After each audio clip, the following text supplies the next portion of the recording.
Hello, my name is Felicia. My pronouns are she, her, and I am the Regional Council Manager for Birth to 5 Illinois, Region 53, covering Tazewell, Mason, and Woodford Counties.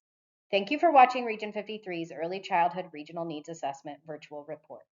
This recorded session will provide an overview of findings from the Birth to 5 Illinois Region 53 Needs Assessment, as well as talk about the strengths, needs, and recommendations for improving access to and enrollment in early childhood education and care programs in the region. A link to the full report can be found in the description below. If you would like to turn on closed captioning, click CC icon at the bottom of the video. This will turn on the captions. If you want a language different than English, click on the gear icon for settings, click on subtitles, then auto translate, and you can scroll down to pick the language that you want.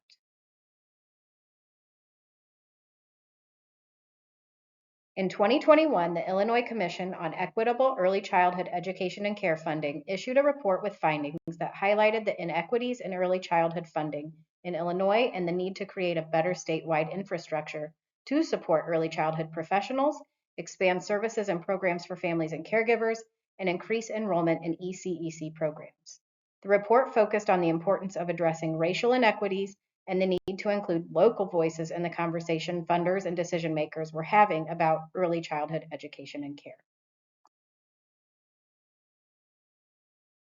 To provide a structure for communities, families, and caregivers to engage with the data and share their experiences, a new statewide infrastructure was created across 39 regions, all of which align with existing Illinois State Board of Education regional offices of education boundaries but operate independently. Birth to 5 Illinois regional boundaries align with school districts instead of strictly following county lines, which can be a challenge for gathering and interpreting data because many early childhood services are provided by or tied to school districts. Region 53 is located along the eastern edge of the Illinois River in central Illinois.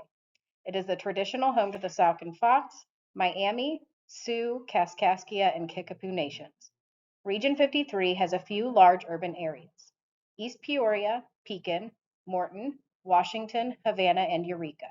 However, overall, the region is rural in nature with small towns throughout. Healthcare, manufacturing, and agriculture are three of the big industries located in the region. Joining me in the Region 53 office is Brittany Logue from Morton, our Family and Community Engagement Specialist, and our administrative support, Carrie Hickman from Germantown Hills. Hello, my name is Brittany Lowe. My pronouns are she, her, and I am the Family and Community Engagement Specialist for Birth to 5 Illinois Region 53. The experiences and knowledge families, caregivers, and early childhood professionals gain while navigating the complexities of the state's early childhood education and care system are valuable, and understanding their lived experience in the local context is vital for decision makers to ensure communities have access to the programs, services, and supports they need. To this end, Birth to 5 Illinois was created to harness family and caregiver voices in early childhood education and care and serve as a bridge between the communities and policymakers so family, caregiver, and professional experiences can guide the decisions made to expand or enhance services across the state.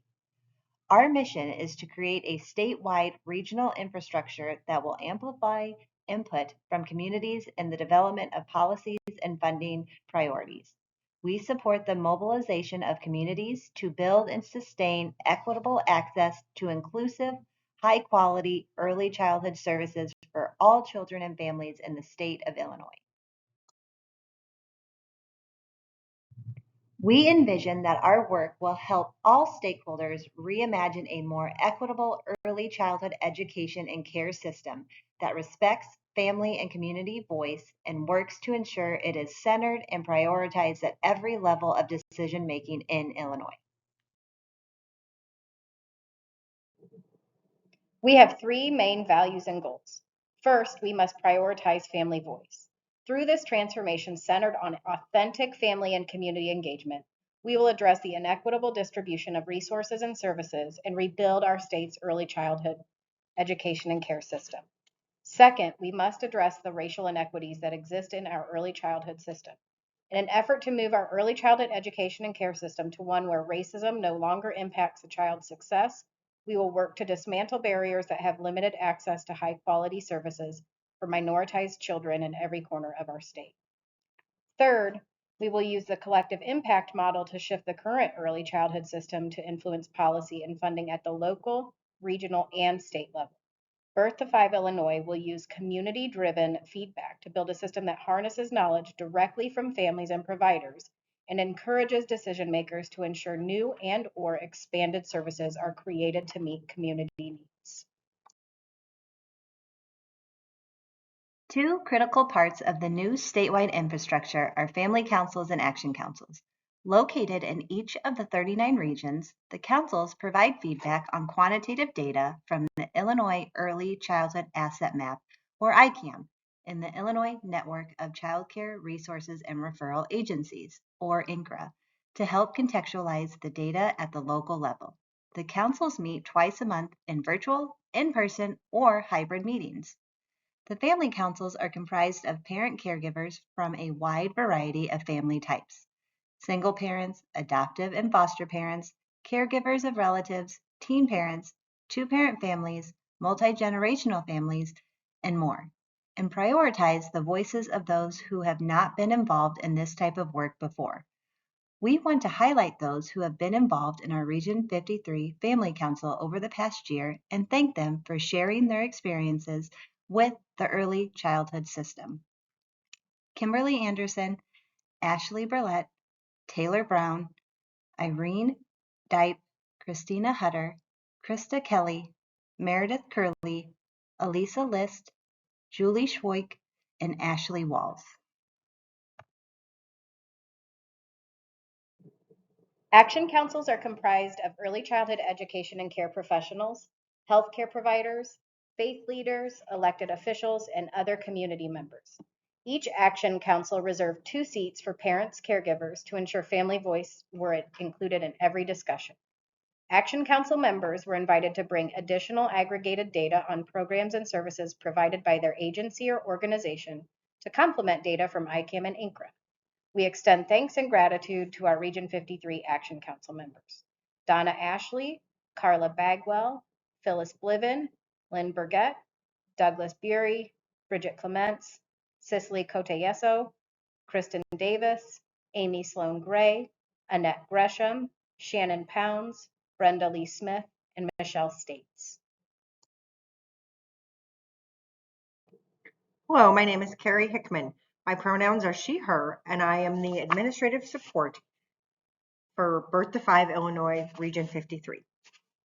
Beyond the council meetings, additional qualitative data was collected community-wide through focus groups and interviews, and all council members were invited to provide input on each section of their early childhood regional needs assessment.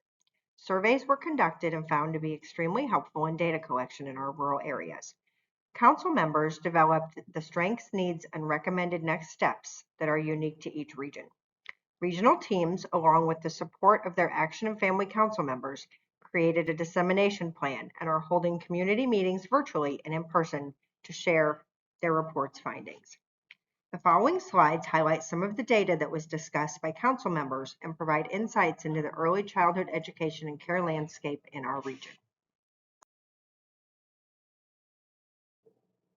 Region 53 is mostly white, but there has been a small increase in the Spanish-speaking population, creating a need for bilingual ECEC professionals. The region's birth to 2 and 3 to 5 populations are almost evenly split at 6,248 and 6,795 respectively. Transportation was a need that came up in almost every meeting held. Caregivers reported driving in the opposite direction of their employment for childcare, creating long commute times. In addition to the long commute times, a significant portion of the population works night shifts, split shifts, and weekend shifts. Part of the conversation with council members was around priority populations, defined by the Illinois Early Learning Council as groups that have been historically underserved by early childhood education and care programs. In Region 53, the priority populations include children living in families in poverty or deep poverty, children with child welfare involvement, and children with disabilities. While data on children and families from priority populations is limited, there are a few things of note about Region 53.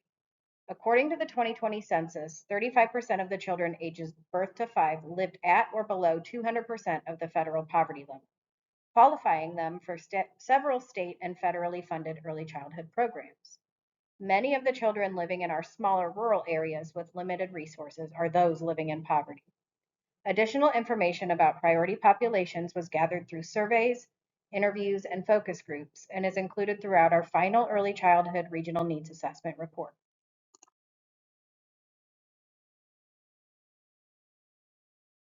Community collaborations are an integral part of the early childhood landscape.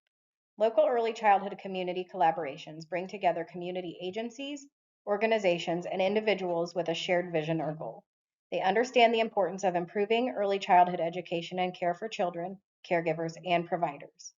Region 53's local early childhood collaborations, the All Our Kids Network and Early Childhood Forum of Central Illinois, cover Tazewell and Woodford counties, along with Peoria County. The All Our Kids Network, or AOK, operates through the Tazewell County Health Department. Their focus is on collaboration across service sectors to improve family outcomes. They also engage parents as partners to promote healthy pregnancies, promote growth for children ages birth to 5, and offer resources to build on the health and well-being of caregivers. The collaboration utilizes the Integrated Referral and Intake System, also known as IRIS, to refer families to services and connect them to organizations that provide resources to families looking for support. The program allows partners to enter information about families and generates a list of what services, resources, and supports they qualify for, and what would be best once the referral has been made.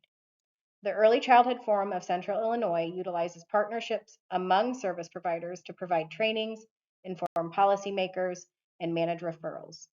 More information on the local collaborations and the work they're doing can be found in the Regional Needs Assessment.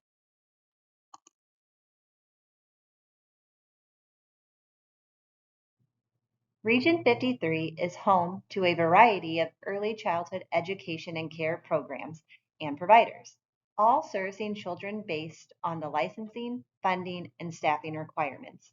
But access to early childhood programs and services is not equitable for all the region's families.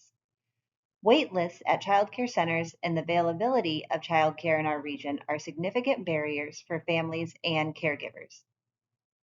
As one community member stated, we have been on a wait list for over 2 years now with no communication. It is really frustrating. Families and caregivers, especially in the rural communities, reported that family, friend, and neighbor care has been imperative in having child care to meet their needs. Some parents have reported quitting or turning down employment due to the lack of available childcare. There is a program that families can apply to through the Illinois Department of Human Services, or IDHS, called the Child Care Assistance Program, or CCAP. This program provides families with limited access to financial resources, access to affordable, quality childcare while allowing caregivers to continue working and or completing their education. All families are required to cost share on a sliding scale based on family size and income. However, not all providers will accept CCAP due to delayed payments, and not all families have the ability to complete the application, which is lengthy, confusing, and can be difficult to complete. There are publicly funded preschool options available in the region, such as Early Head Start, Preschool for All, and the Preschool for All expansion programs. However, not all programs are full day, nor do all provide transportation to and from the program, leaving many families who qualify without access. Additionally, there are not enough slots for publicly funded programs or childcare, leaving families with more barriers to access. Through community meetings, focus groups, interviews, and surveys, families in the region reiterated the urgent need for more affordable childcare and preschool options, staffed with providers and teachers that are well paid, supported, and who will want to continue working in early childhood long term. Similar to other areas of the state, Region 53 is experiencing a staff and teacher shortage, preventing programs from operating at full capacity or expanding to meet communities' needs. Staff turnover is a big contributor to the workforce shortage, and remains a concern among community members in Region 53. A large child care center in the region has lost over 12 staff to publicly funded programs due to the higher wages and better benefits. The director reported that their wait list is so long, they could open another center based on the wait list alone. A member of the early childhood education and care workforce said, "I am not making enough to pay for my child to come to the child care that I work at, and that is just sad. We should get a discount." It is clear that the workforce deserves more funding to provide better pay and benefits, and also a society that respects the important care that they provide. As a result of the workforce shortage, Region 53 has limited options of programs and resources for children ages birth to age 5.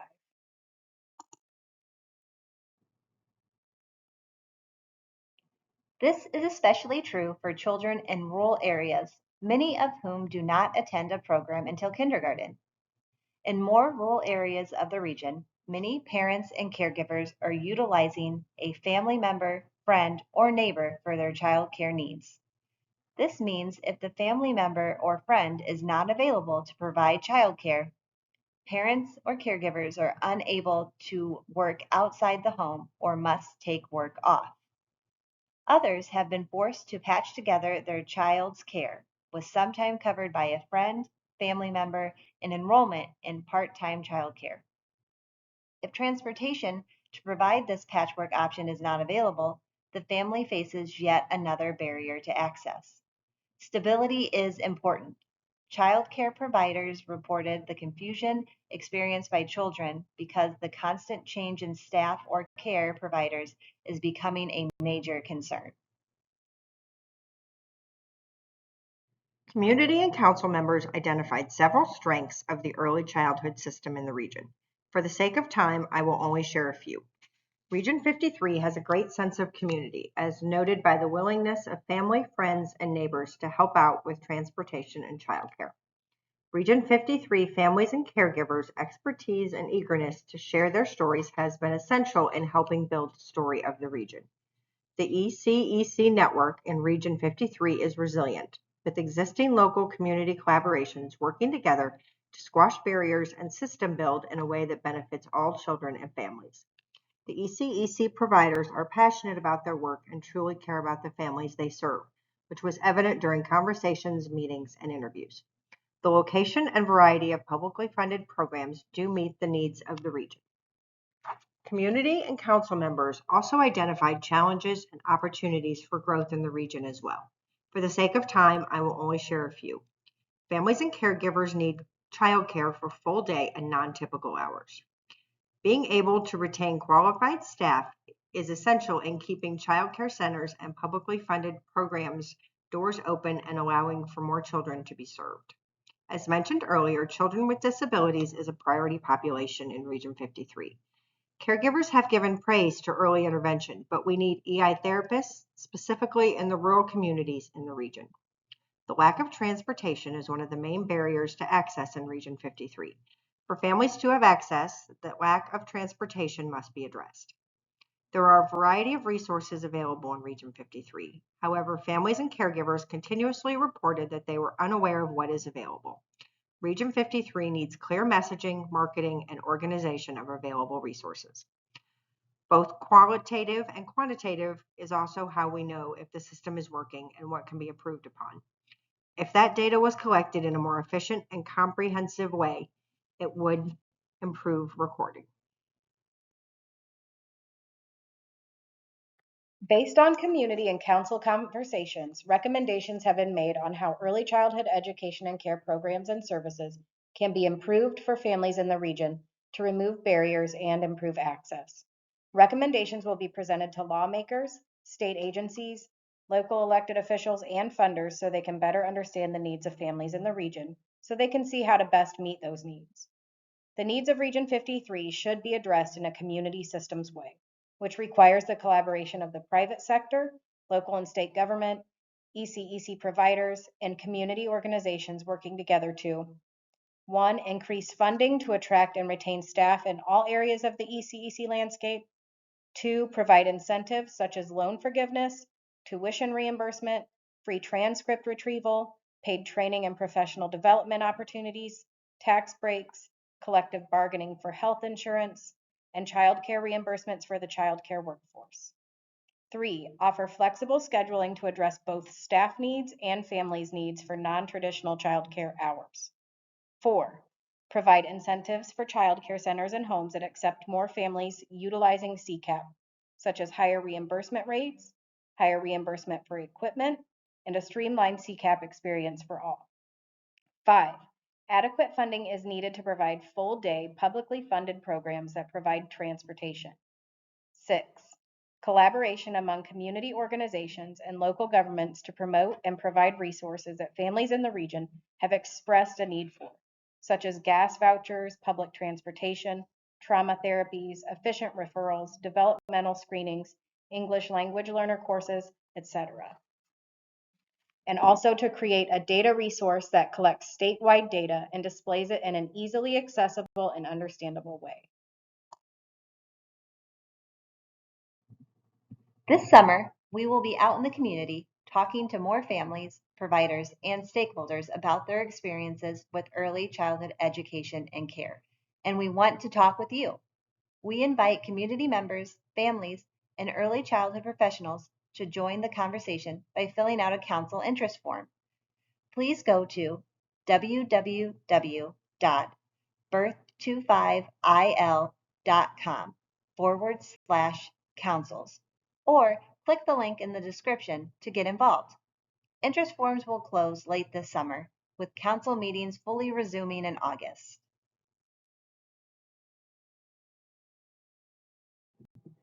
Birth to 5 Illinois is proud to be a department of INCRA and grateful for funding from Illinois State Board of Education and IDHS. We want to thank our state partners for their support and you for watching. We encourage you to stay in touch with us by visiting our regional page at www.birth25il.com/region53 or by joining our Facebook group or by email at ffarden@birth25il.com. Links to our pages, along with our email addresses, are available in the description below. Thank you for your time. We look forward to connecting with you soon.